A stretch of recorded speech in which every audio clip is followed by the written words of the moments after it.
Hello, everyone, and welcome to the Bandit's Den. Now, this subject I'm going to talk about is kind of difficult for me to talk about on camera. It's something that you don't really hear a lot about, and I think it's especially important for people to hear about it when they first start going down the path that I have chosen for myself. And I think there's not enough emphasis put on it for people starting out. There's a lot of these glitz and glamour people that they kind of appeal to a younger audience, a more naive audience, people that believe that stuff in the movies is possible, like turning your skin green, or teleportation, or flying without the aid of man-made mechanisms like airplanes and helicopters and stuff. While that stuff is fun to think about, that's not the reality of it all. And of course, people from other belief systems will tell me, oh, well, that's because there's absolutely no power where you come from. Oh, well, if you have the correct path, then how come you're incapable of those very things? You have faith, and so if it's such a better way than mine, then why aren't you capable of teleportation, or unaided flight, or changing the RGB balances of your skin? Why can't you turn blue or green? Why can't you make your ears grow into that of an elf? That's because this is the real world. Things still have rules, no matter how much work you put into it. Alright. So this is the thing. I have heard a YouTuber talk about it, and she's one of the ones that helped me go down the path that I'm on. She described it as turning a light on.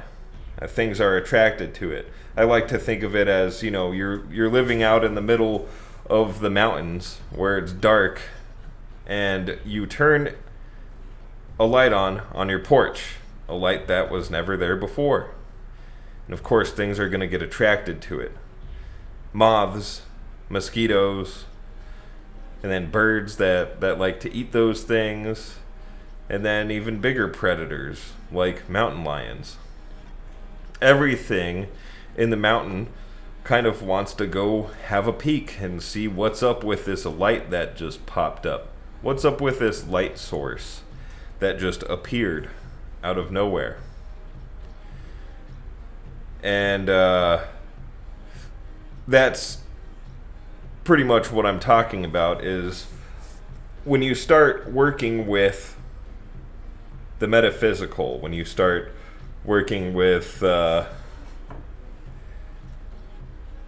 forces that you can't see, when you start practicing sorcery, or some call it witchcraft. I don't like applying that term to myself because there's too many people that portray it as something ridiculous.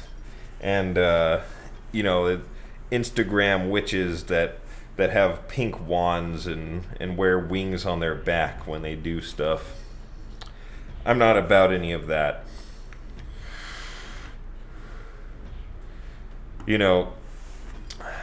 Just like there's a left-hand path and a right-hand path, I think the people on the left-hand path are a lot more realistic and not about the glitz and glamour as much as people who try to portray themselves anyways as being on the right hand path. But I like to think of myself as right in between because I'm all about balance. You know, the left hand path has to do with self, and the right hand path has to do more with divine. Now, people who believe in good and evil and things being black and white will say the left hand path is evil and the right hand path is good. But there's a mix of good and evil in both of them. There's a mix of positive and negative in both of them. So I don't see any problem with the left-hand path. It's focus on the self. I don't see any problem with the right-hand path, and it's focus on servitude and helping others and becoming in tune with the divine. While the left-hand path is about improving your own circumstances. I don't see anything wrong with being self-serving as long as you balance it out with helping others and looking for a greater purpose than self-satisfaction. Self-satisfaction is fine, but you need to balance it with something. But anyways, back to what I was talking about. That's essentially what you're doing when you start dabbling in forces you can't see. When you start practicing things related to the occult. When you start dabbling in sorcery, is you're turning a light on that wasn't there before, and it can attract things. And it can attract good things, sure, but it can also attract things you're unfamiliar with, uncomfortable with, and even things that might seek to do you harm or fuck you over in some way. And not only that, but also other humans now have an effect on you. The thing is, it's difficult to have a negative or positive effect on, let's say, somebody like an atheist who doesn't believe in this stuff, that doesn't believe in this silly shit.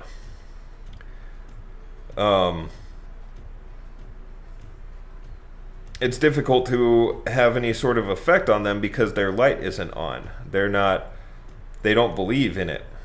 They don't see it. And so they're pretty much unaffected.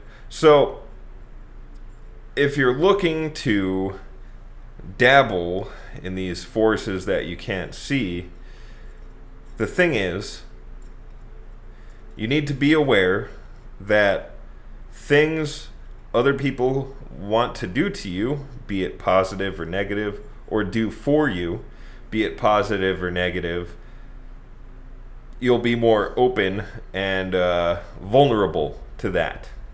Of course, there are ways to guard yourself against that, and sometime I'll talk about that. But today I'm just talking about opening that door. Once you open that door, and I haven't done any research. I probably should. I haven't done any research on how to close that door once you've opened it, so I have absolutely no idea. And so I can't help you there. If you open the door and you don't like what's out there and you don't like what comes in, I can't tell you how to close that door and essentially undo what you've done. Alright, I read some things on Reddit. You know, one thing that stuck out to me was these kids, they decided to do something, and they did it in a lighthearted way but still meant it. And it brought some really negative things into their lives. And, they were pleading on Reddit for a way to reverse what they had done. because a lot of bad shit started happening. Now, if you do any of this in any sort of seriousness, and I believe that's why when I was a kid and I tried this, all I had was a book. I forget what it was called. I think it was like How to Be a Wizard or something. I mean, they didn't even get the terminology correct.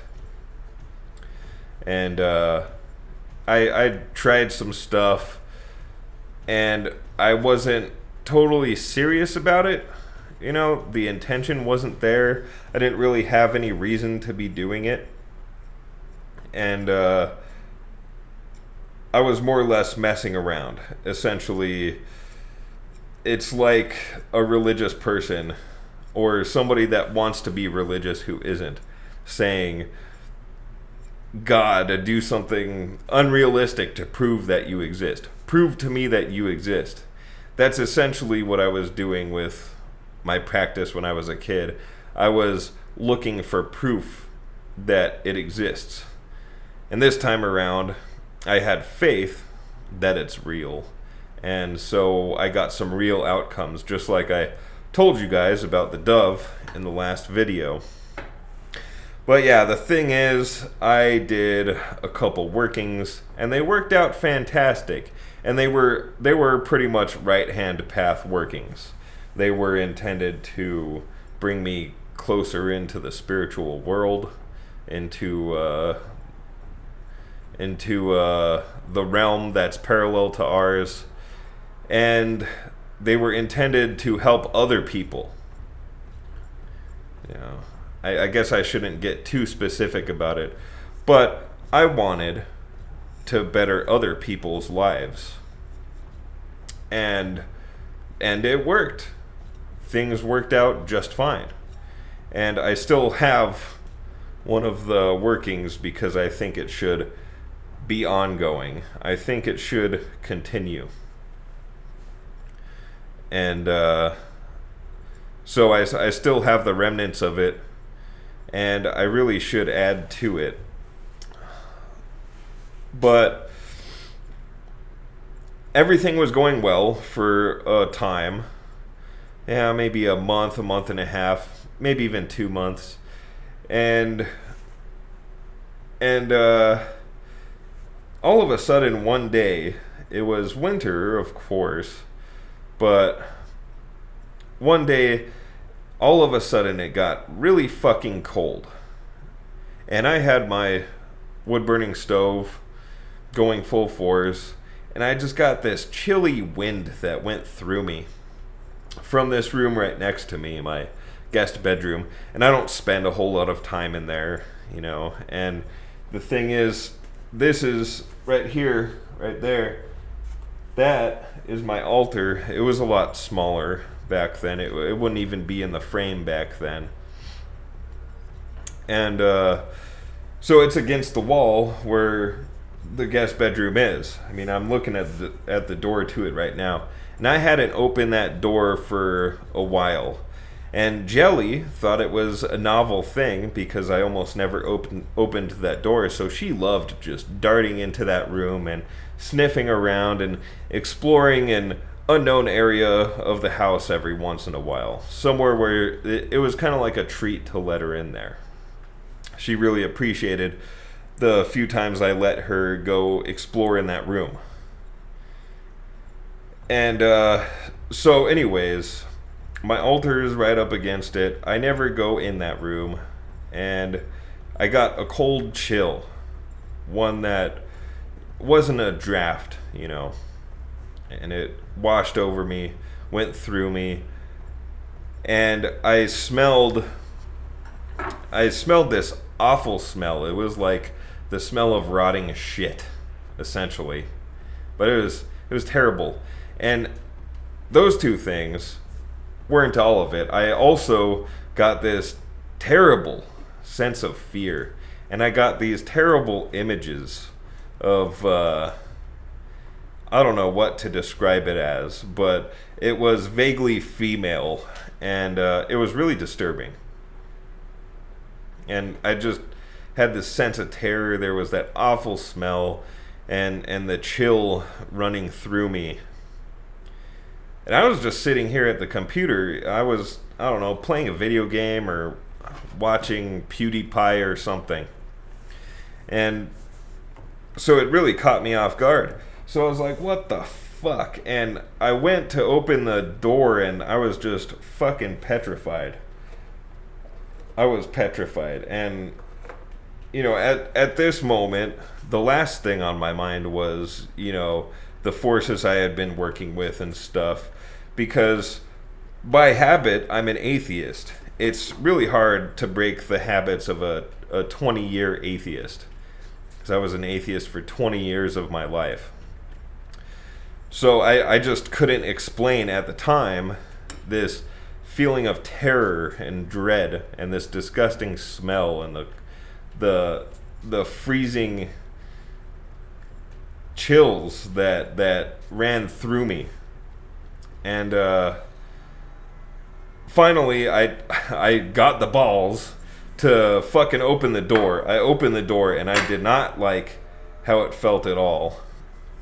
And so I was like, fuck, man.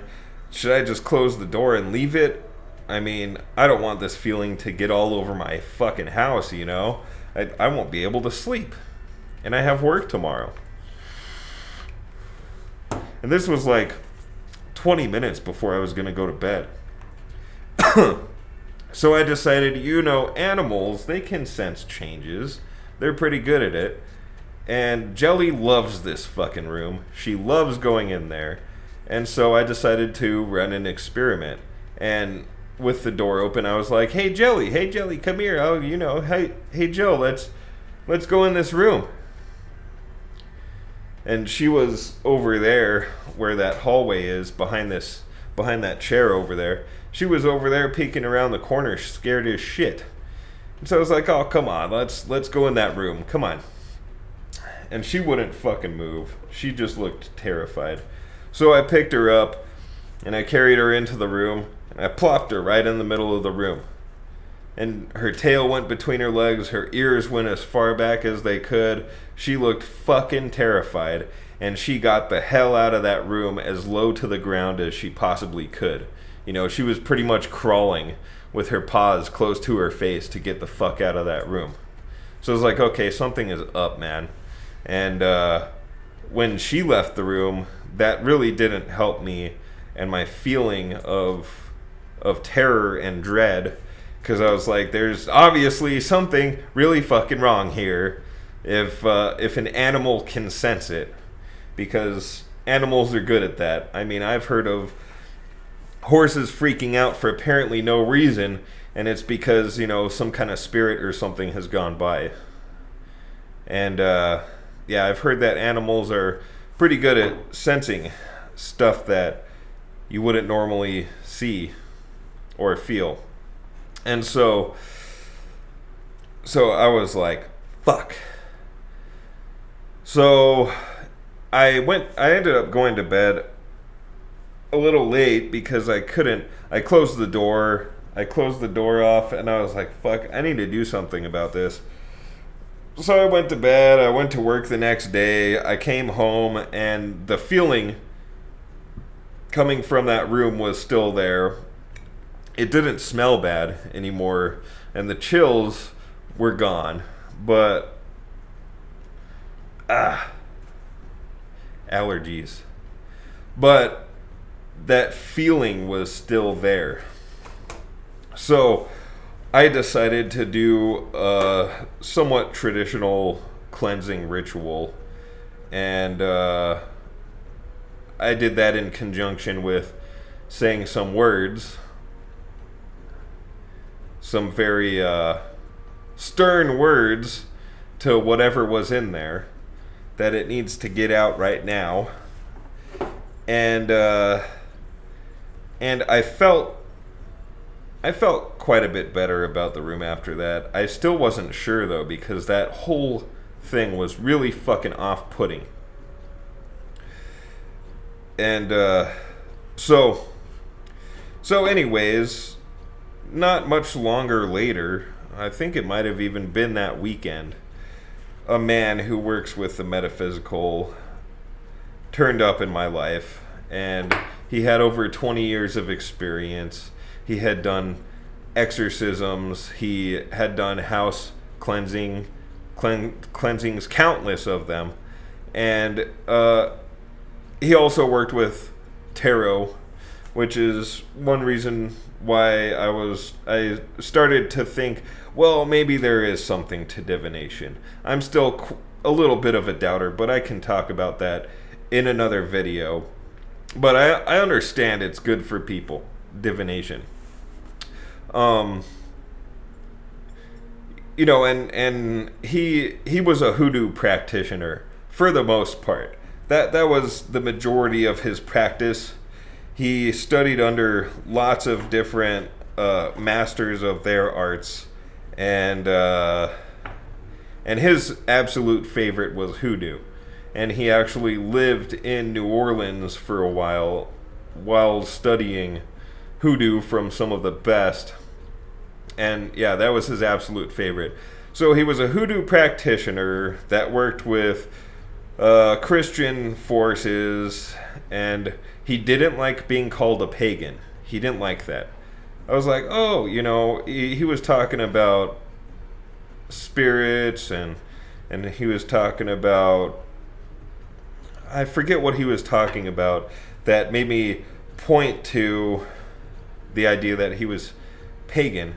So I said, oh, you're a pagan. He's like, I really don't like labels, he said immediately. I was like, okay, okay, but as far as I see it, he is a pagan. He's not. Anyways, that's beside the point. The point is, he had a lot of experience with this kind of thing, and it wasn't even my intention to have him check out the room or anything. But I had him over for tea one time, and we were drinking some, I don't know, goldenrod Damiana tea or something. I don't know what it was I made for us, because I like herbal teas nowadays, and my favorite herbal tea for during the day is yerba mate, because it's almost as strong as coffee. It's pretty damn good. And right now I'm having a yerba mate tea with a bit of goldenrod in it, because I did a bit of work yesterday and my back is kind of sore. Goldenrod really helps with that. So we were chilling, drinking tea, and because he wanted to see stuff from my personal life. So like, yeah, there's my graffiti wall. There's my altar that I told you about, and I was like, oh, you want to see my garden? And he's like, oh yeah. And he saw, because I have two front doors. One door just goes to that space that I was telling you about, and the other door goes to my main living room that goes to the rest of the house. And so he pointed to the door. He's like, what's the deal with that door? Who lives there? And I'm like, nobody. I never had any. That's part of my house. I've never had anybody stay in there. When people do come, a couple people have stayed at my house for a night or two. I think one person even stayed for 3 nights. They just sleep on my recliner chair right here in my living room, because at the time I didn't have a futon. Now I have a futon in there after all of this ordeal, but that's beside the point too. He was like, are you sure you never had anybody living there? And I'm like, yeah, I'm 100% sure. And so we came back inside, and he pointed to this door here that goes into the same room. And he's like, what's the deal with that door? And I'm like, what do you mean? He's like, well, what's behind it? And I told him, it's the space. It's the space that door outside goes to. And he still wouldn't want to believe me. He still didn't want to believe me that nobody's ever lived there. And so I was like, listen, there was this thing, and this was a couple weeks after the incident. I was like, there was this thing that happened a couple weeks ago, and I told him the whole story about how I did a cleansing ritual and stuff. And he just sat there on my recliner chair in silence for a good 5-10 minutes. And he said, well, she's gone. And I was like, how'd you know it was a she? And he's like, well, I can feel the residual from what occurred. And I was like, okay. Well, that's good. But he suggested that I do a stronger cleansing ritual and put up some protective barriers against that, which I have done. And I haven't had anything like that since. As a matter of fact, I have another altar in there now. It's my ancestor's altar. My grandma passed away not too long ago, and that was my father's mother. And I still had some stuff from my father and my other grandma, and I got a lot of stuff from this grandma because for some reason my family just don't see any sanctity in somebody's personal possessions after they're dead, other than my brother. My brother sees some sentimental value in stuff from people who have died. But everybody else in my family, I went over there and they had already gotten rid of some stuff of my grandma's. One thing was a thing very specifically that my grandma, ever since I was like 6 years old, she would point to it and say, "Oh, Zangadi, that thing, when I die, that's yours." And they had already donated it. I got there, I'm like, "Where's that thing? Where is it?" They're like, "Oh, we donated it." I'm like, "Why would you do that?" She's been telling me since I was like mid-thigh height on me, that thing is mine when she dies. And they're like, "Oh, sorry about that, but you can have one of these." And they showed me some mass-produced piece of shit that was, I don't know, I guess in some ways similar to that thing. Whatever. If it's meant to be, I'll come across that thing at a thrift shop someday or whatever. So anyways, yeah, I ended up with a lot of stuff for my grandma because that's how my family is. When somebody dies, they're like, "All right, time to get rid of all this junk. All this stuff is in the way. Let's get rid of it." And so I have a lot of her artwork. I have some textiles that were hers. And I have her calligraphy set. She was a really good artist. So, and I have her old silverware set, which is pretty nice. And my brother took her china set, thankfully. I'm glad he took all that china, because that needs to stay in the family. They were going to donate that too. So, anyways, enough about my family. I ended up setting up my ancestor altar in there because, yeah, after I did some heavy workings in there, it's been good. And Jelly really enjoys going in there now. That's kind of her safe space away from Klaus. And she likes to lay on the futon. My brother gave me his futon because he didn't have space for it anymore. And I'm like, hell yeah, it's a nice futon too. And I was like, yeah, I could definitely use that. Because whenever I have a guest, very rarely I have a guest. Whenever I have a guest, they have to sleep on the goddamn recliner chair, and it makes me feel bad. So now they can have an actual thing to lay on, which is awesome. And Jelly loves it in there, and I tell her when she wants to go in there, and she knows this word now, that's the ancestors room. And I ask her if she wants to go in the ancestors room, and she gets all excited. Because she knew my dad, she knew both of my grandmas, because she's an old dog, so she knew all of them, and I think it's good for her to spend some time with them too, because whenever I mention them, she gets all excited, because animals don't really understand death the same way we do. She gets all excited when I talk about them, like we're gonna go see them or something, and It kind of breaks my heart when I accidentally mention one of them and she gets all excited because there's no way we can physically visit them. So now with their stuff on an altar, she can kind of hang out with them. I don't know. I don't know if she feels it or not, but I imagine she probably does feel their presence because she felt whatever happened that night.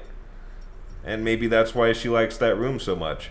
She can visit 3 people that she really misses. And so, yeah, that's the story. That's my story of, I guess I'm going to call this video Opening Portals. That's my story of when you open a portal. I can't tell you really what my definition of what it is. Like I told you guys in the like I told you guys in the other video, the first word that came to mind because of my Catholic background was demon. It could have just been a spirit of some sort, but my idea is that it, and somebody asked me, why do you think they confine themselves to rooms? I'm like, I don't think it was really confining itself to the room itself, because it doesn't work like that for metaphysical things unless you intend it to, But for free radical energies and stuff, it doesn't really work like that. Being confined to a room or whatever, it's the space, not the space within the walls, but the general vicinity. And because I'm limited by the walls, I spent very little time in that room. And so my idea is that whatever it was decided to hang out around that area where I never go, in hopes that it would go undetected perhaps, which is right on the other side of the wall from my altar. And because walls don't affect them the way they do us, it would be able to, whenever I do a working, influence things through the wall into my altar and perhaps inject itself either into my inspiration or into the working itself. And that's my whole idea of why all of that happened, is it was something. Demon, evil spirit, or trickster spirit, whatever you want to call it. Or maybe a white that I really didn't want around. And that's white spelled W-I-G-H-T. One that maybe wouldn't do me so well. Or maybe I've made it happy with the workings I've done, and so it's chill now. I don't know. But yeah, that's my idea behind it, is I'm guessing it wanted to work its way in. Because I turned on that light, right? And it saw this light in the metaphysical world, and it was attracted to it. And it wanted to influence whatever forces were behind that light for whatever reason. And, it might have had its own motives. Maybe it wanted to work itself into my workings to help it accomplish its own goals. Maybe it thought I was more capable than it, or had more potential than it to change its predicament or whatever. I don't know everything about whatever that spirit was. I don't know its background. I didn't talk to it because I didn't like how it felt, so I kind of shooed it away, or at least for the time being, it's dormant as far as its malevolence. or maybe it's still here and it's happy now. I don't know. But I didn't want anything like that on my property. I didn't want it around me. I didn't want it potentially influencing my workings, because things could get really bad if that happened. And this is why I don't believe any of those haunted house shows. Some of them are really good and really well produced and stuff, but even some people who seem like experts will tell the homeowner pretty much that their property is condemned, that their property is unlivable because of the forces that are there and there's no way to get rid of them. I don't believe that. I would think that somebody who is adept enough should be capable to clean the place up a bit, or at least keep the spirits at bay. Maybe those people would need somebody like myself, or better yet, somebody more like my friend who had 20 years of experience in that field to come by, every 6 months or every 3 months or whatever, to come make sure the place is staying in good shape spiritually. Now I'm sure I scared away even more people because I sound like a goddamn nut job now, but that's alright. The thing is, if you don't believe this stuff, and you never will, you won't even give it a 1% chance of surviving in your mind as a possibility of reality, then don't worry. None of this shit will affect you anyways. This stuff won't affect you because your door isn't open. My door is open now. I'm not sure how to close it. I don't really mind. I don't mind it being open because it's done a lot for me.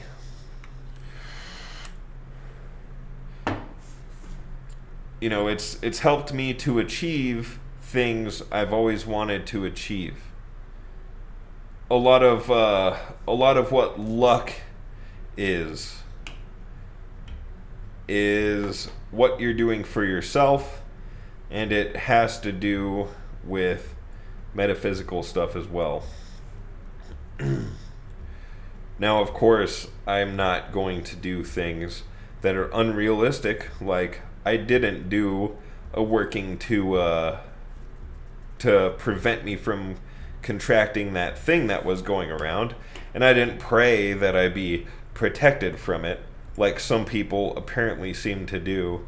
I was grocery shopping last night, and I guess the guy that was in the aisle, same aisle as me, could tell I'm not a real Jesus type guy, and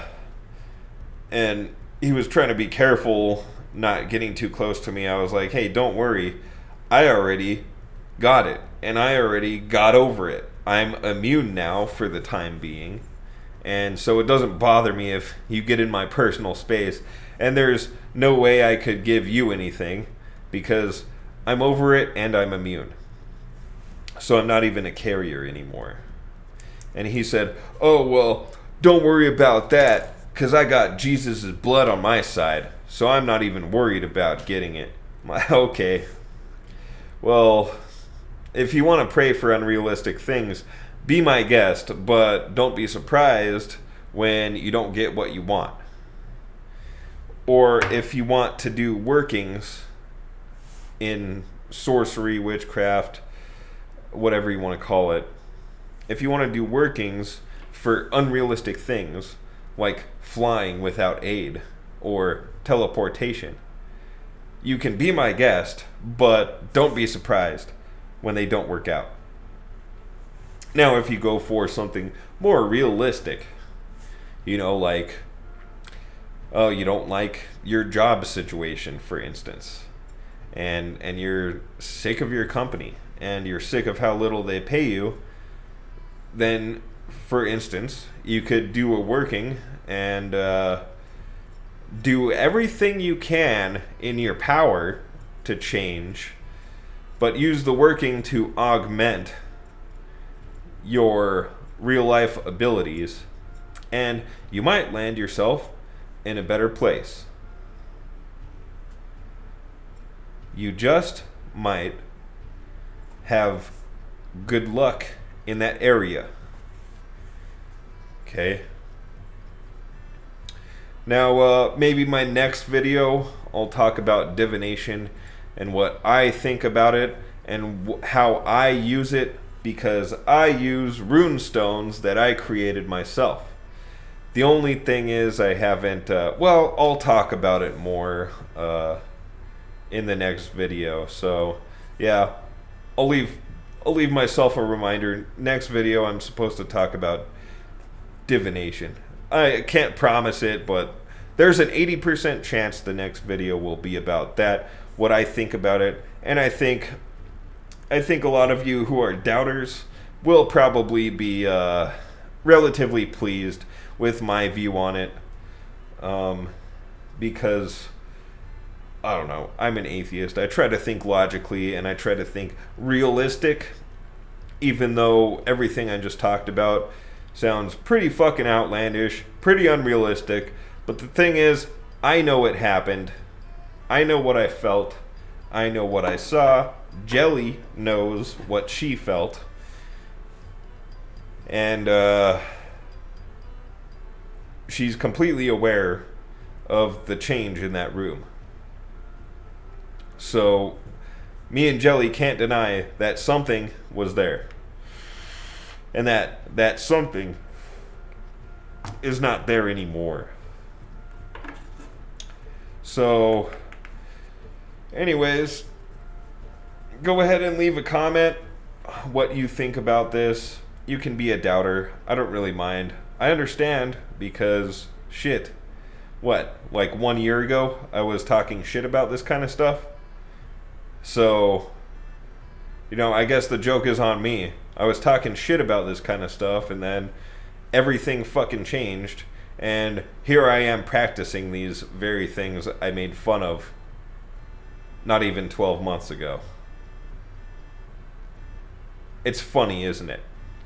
So anyways, you guys keep pursuing knowledge, keep pursuing the truth, and remember, if you do decide to start taking up a practice, you're opening a door, and be aware there might be some things on the other side of that door that are not to your liking. Things that you might have to deal with, and you might be a little bit too inept to deal with them immediately. That was my main concern in this instance, is maybe I am too inept for this. Which is good, I had that guy come over. So yeah, other than that, you guys have a good day, and it was good to see all of you again. Peace.